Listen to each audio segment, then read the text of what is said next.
En Belgique, un homme ne peut pas donner son sang s'il a eu une relation sexuelle avec un autre homme dans les 12 derniers mois.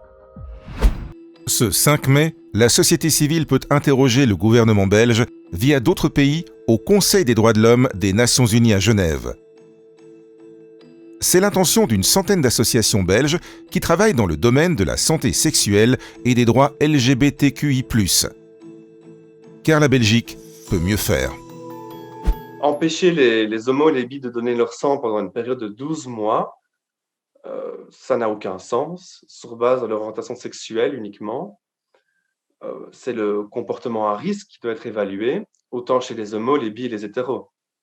Cette interdiction est juste discriminante, et de la même manière pour les personnes trans et intersexes.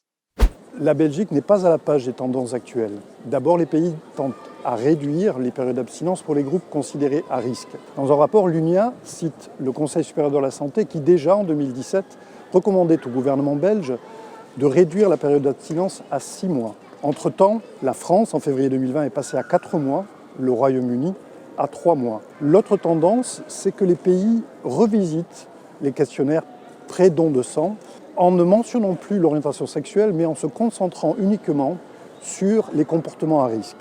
C'est le cas de l'Argentine, du Mexique, du Brésil, du Royaume-Uni ou tout récemment du Portugal, le 19 mars 2021. Israël, quant à lui, a mis en place un dispositif novateur pour le don de sang des homos et bisexuels, en gelant le sang donné et en acceptant ce premier don uniquement sur la base d'un test négatif 4 mois plus tard. La Belgique peut mieux faire.